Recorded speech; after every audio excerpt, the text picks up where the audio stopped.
go get it. Try to tell them get a bag, but niggas ain't get it. For all the shit I never had, I'ma go get it.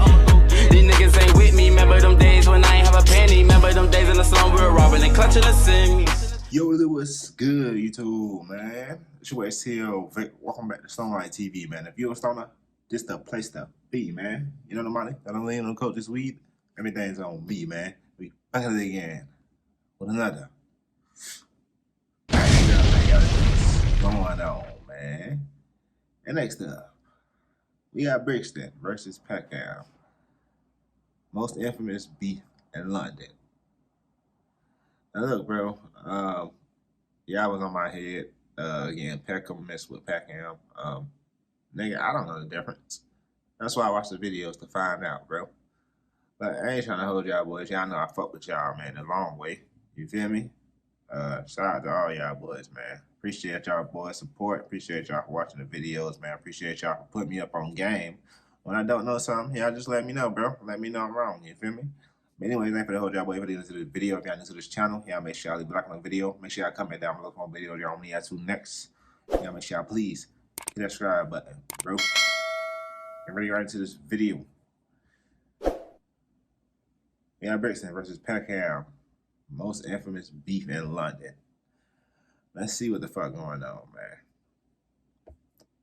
Guys, your boy Kid Nerd here, back with another video, and we're going old school today and talking about one of the most infamous beefs in London and one of the first publicised feuds in London as well. I'm talking about the Brixton versus Peckham beef in the late 2000s to early 2010s. I don't want to drag on this intro for too long, and check out my Insta and Patreon in the description, and be sure to subscribe and turn on post notifications if you haven't already. Obviously, we have our Amazon gift card winner of the video as well. If you don't know yet, every video I give away a £50 Amazon gift card to a Amazon gift card.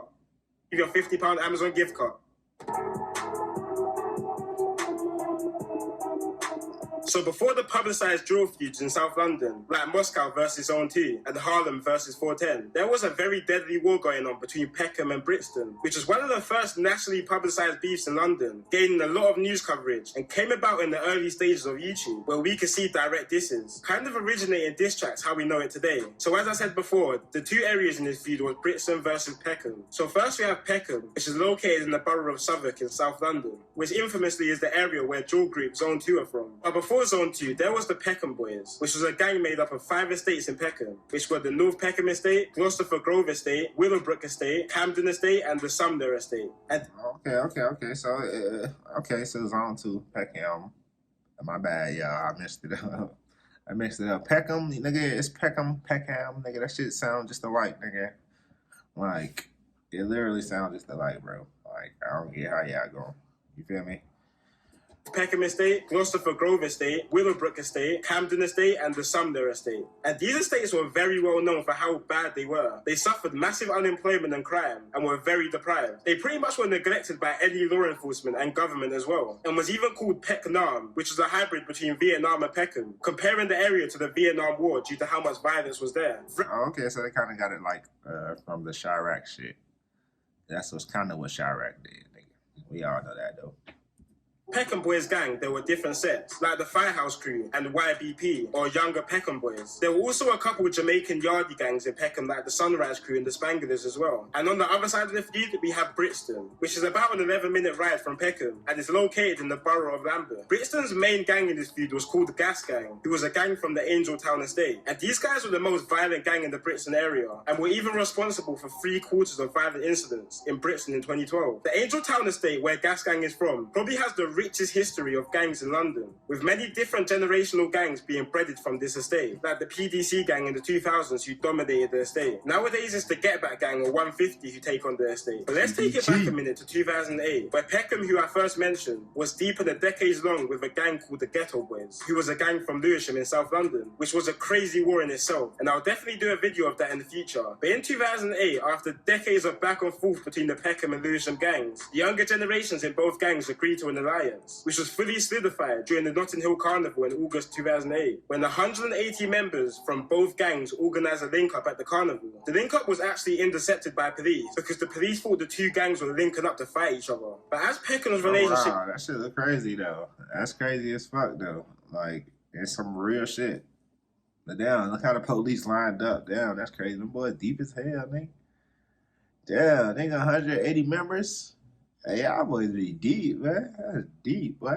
Intercepted by police because the police thought the two gangs were linking up to fight each other. But as Peckham's relationship with Lewisham got better, their relationship with Brixton started to worsen. See, historically, Brixton and Peckham have always had a feud, even dating all the way back to the 1950s, where local schoolboys from both areas would clash, which was even more hostile after immigration, because Peckham was filled with mainly African immigrants, while Brixton was filled with mainly Caribbean immigrants. So there's always been big culture clashes there. But as I said, in 2008, the war between Brixton and Peckham was starting to become a lot more heated. And these were times where guns were much more accessible than what they are now. It wasn't uncommon for a gang member to be rolling around with a gun, just like how nowadays most gang members roll around with knives. So there was a lot of back and forth shooting between these areas. In one instance, members from a Brixton gang called OC, who were heavily allied with Gas Gang, rid out on Woolworth Road, which at the time was the territory of the Shoot Instant gang, who were part of the Peckham side, and started shooting at two Peckham rappers called Snap Capone and Butch, who were walking down the street. Both rappers actually managed to run to a convenience store. And Snap Capone? The Snap Capone from now, nigga, that Snap Capone? The real Snap Capone? Snap Capone and Butch, who were walking down the street. Both rappers actually managed to run to a convenience store and managed to dodge the bullet. While running into the shot, an innocent bystander just trying to get into the same shot was shot and killed. His name was Ryan Bravo, and he was 18 at the time. And this was one of the big turning points in making his feud widely publicised in the UK. Just to rub salt in the wounds, the OC gang made a diss track called Bullet Rhythm, when a member mocked the situation with the lyrics, "Had you running in the shop like you're buying something?" While a member of a Peckham gang then responded to the situation in a song called Real Riders, saying,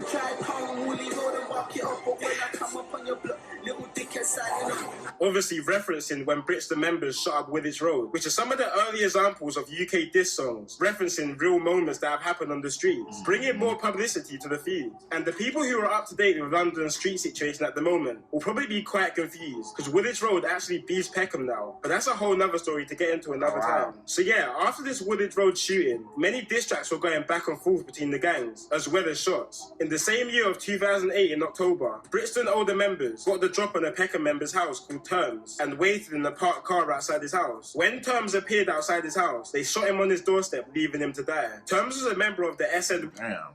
Niggas be sitting, niggas, bruh. That's why I say you always gotta be aware of your surroundings, bruh. Like, literally, bruh. Like, I go outside, nigga, I know every car that park in the damn parking lot, bro. I don't be on that, nigga. If I don't know your car, I'm on point. Like, it is what it is. Gang in Peckham, which stands for Spare No One. And this is the same gang that the famous rapper Giggs was part of. And Giggs pays respect to Terms sometimes in his songs. It didn't take more than a month for Peckham to respond to this though. In November, Peckham members got the drop that some members from the Brixton gang OC were clubbing at a nightclub called SE1 in Bermondsey, South London, and pulled up to the club, shooting Errdayy close range in front of 2,500 clubbers, which is even crazier because the murderer was never caught, despite there being thousands of witnesses at the scene. But these times, stuff like this wasn't uncommon, because there was low-level security and no cameras in some of the clubs in 2008, which is something you will never see in clubs in London nowadays. Quite recently, actually, in 2016, the police found the same handgun which murdered Errdayy at the nightclub in the possession of a man called Andre Chambers, who lived in Woolwich, which is quite sus. It was also later found out that the same weapon which was involved in Errday's murder was also involved in 2 other attempted murders and 1 murder. But Andre Chambers was never found guilty for the murders with little to no evidence, apart... I was about to say, was he ever found guilty? Because, like, you can't charge me for some shit I ain't know about, nigga. Like, I ain't know about that shit. Handling the weapon, but that's not enough to go down for a murder. While this direct war between Brixton and Peckham was occurring, there were also a lot of separate gangs and areas who joined alliances with both areas. This was basically turned into some World War III stuff, the South London version. One set based in Old Kent Road, called OBY, in South London were affiliated with Peckham, but a dispute between the members started a feud between OBY and Peckham, resulted in OBY members joining Brixton in the fight against Peckham, which was fully signified in the trap between the two gangs called Brooklyn to Baghdad. But OBY went off to a bad start in his feud after and losing one of their younger members called Baby Ryder. His real name was Sunday Essia, and he was a 15-year-old orphan from Nigeria after his mum and dad both died when he was younger, and he started to get involved in the South London feud. Before he was stabbed, he pulled out an imitation firearm on 4 rival members. When they realised it was fake, they chased him through a park while he was screaming for his life, begging his killers not to kill him and spare his life. But he was ultimately stabbed 9 times and left to die. So after the back and forth in 2000... Nah, that's a messed up situation though, bro. Because, I mean, like, first of all, if you get caught by your ops, bro, you already know it's up there. Then if you got a fake gun, nigga, I mean, from my point of view, I ain't for the ups the fake gun. I'm just going, you feel me, get up out of there on the rip. Or if I'm surrounded or some shit, like, it ain't nowhere to get up out of there. You just gotta, like, I don't know. But up in the fake gun, that shit always gonna get you.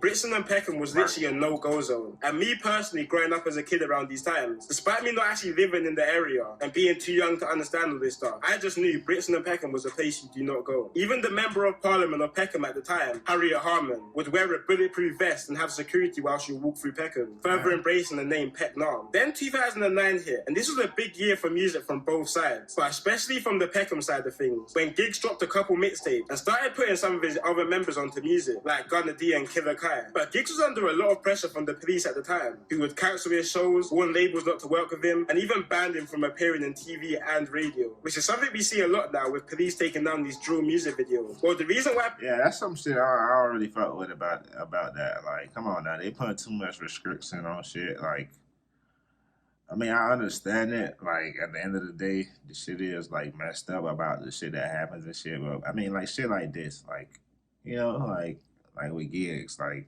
I can't stop greatness, bro.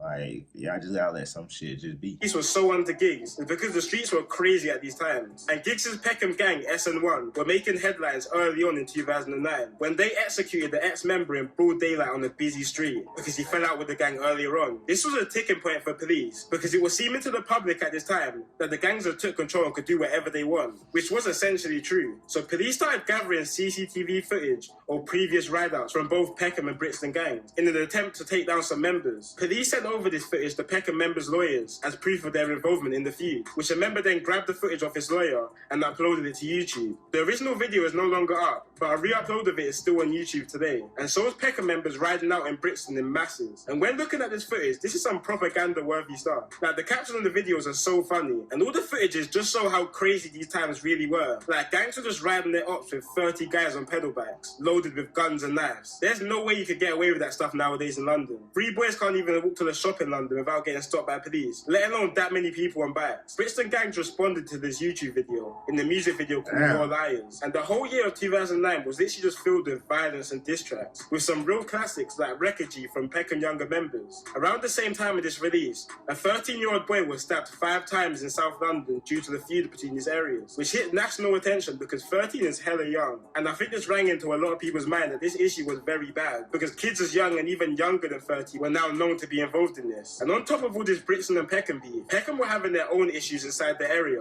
and the civil war started to ignite in the Peckham area, which was fully all out after a member of the MLB gang, or Mandem on Brandon, was shot dead by Peckham owners. MLB is a gang from the Brandon estate in South London, which is the same estate drill group Moscow 17 is based in. Peckham rapper Snap Capone was linked to the murder, but managed to beat the case. But a member was sent to prison for hiding the gun used in the murder. This created a lot of politics between Peckham and the Peckham affiliated gangs, and eventually after many disputes, members of an estate called Lexham Estate split away from the Peckham sets and started beefing Peckham, which just started turning Peckham very messy. At the same time, different Peckham sets started turning on each other, and because Peckham is such a big area and had so many different estates, the gangs just started keeping inside their estate. One of these being the Pelican Estate, which started beefing other Peckham gangs after the disagreement, which in December of 2010 resulted in 2 members being stabbed and 1 being shot to death. The member who died was called Vesta, and police were investigating the situation heavily at the time. So while this investigation was taking place, a younger member of a rival Peckham gang started to go into the Pelican Estate and post leaflets through the doors, which said, and I quote, "Stop snitching or we'll come for you," which must have been hella threatening for the normal residents who just live on the estate and had nothing to do with the gang situation. 2 members, Tiny Nutty and Jungle, were convicted and sent to a minimum of 30 years for the murder.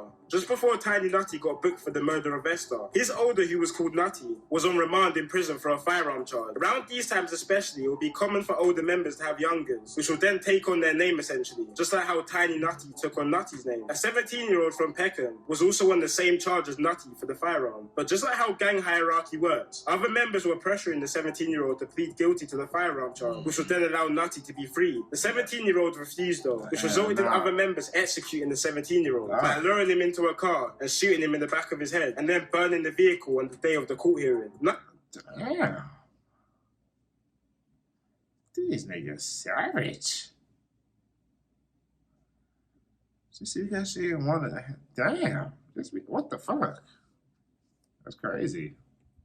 Luring him into a car and shooting him in the back of his head, and then burning the vehicle on the day of the court hearing. Nutty was accused of arranging the murder because of the conflicting stories they both were telling in court, and he looked even more guilty after officers found the lyrics in his cell saying, "Kill your co-defendant if he's snitching in court." Like, I don't think you could get any more bait than writing those lyrics. It's not even like it's a catchy line or anything. I think he was just screaming, "Please lock me up." And that's exactly what they done after finding him guilty of the gun charges and arranging the murder, which he is now serving 32 years for. Also, the Peckham rapper, who is known by a street name CS, was actually caught and convicted for setting the car on fire after the 17-year-old was shot and killed, which he served 4 years for. So as you can tell, Peckham was just a mad area at these times. The civil war they were having was probably more active than their beef with Brixton ever was. One death that really shocked the area was the death of a respected member called Taz. He died during the chase when he crashed his motorbike. Family members put up a shrine of Taz where the accident occurred, where the ops then camped outside the same day of his death. And when a member called Little Crew visited the shrine, they shot him dead the same day. So Peckham was literally a no-go zone at this point. Like, literally... Yes, damn.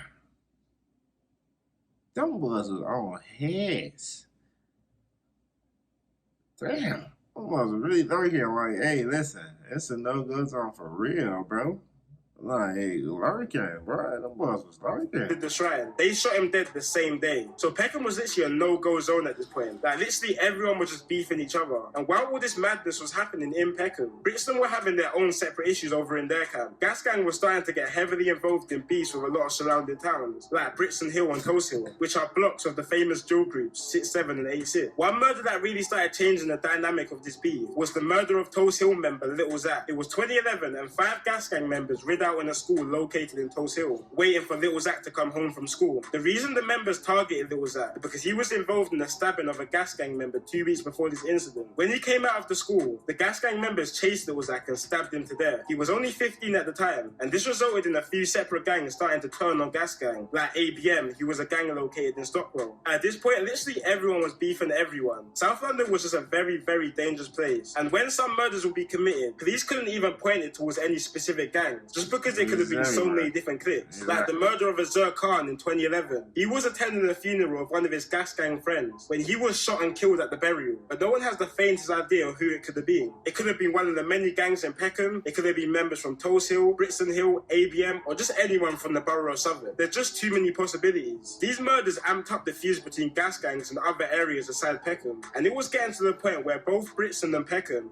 had more issues on their hands rather than each other. In 2012, 3 Gas Gang members rid out on Stockwell looking for members of a rival gang called ABM. When they found the op inside the shop, they let off fire inside the shop, which missed the rival, but ended up hitting a 5-year-old, which left her paralyzed. This hit nationwide news, and this was really the beginning of the end for Gas Gang, because they started getting more monitored than probably any other gang at the time, which 2 years later resulted in a massive raid taking down some of the key members of the gang. Nowadays, Peckham and Brixton gangs are actually linked up, with both of them having the same ops, but compared to how it was back in 2011 to 2012, both areas have calmed down a lot, with mass surveillance and of course gentrification. If you go to some of the old blocks of Peckham, where murders, robbings and shootings would be a daily occurrence, it's crazy how now them same blocks are filled with white hippies with rich parents. But to be honest, that's like most of London now. Anyway guys, that's it for today's video. I might do a part 2 on this because I know there's some things that I left out. But either way, it's been your boy Kid Nerd and peace out.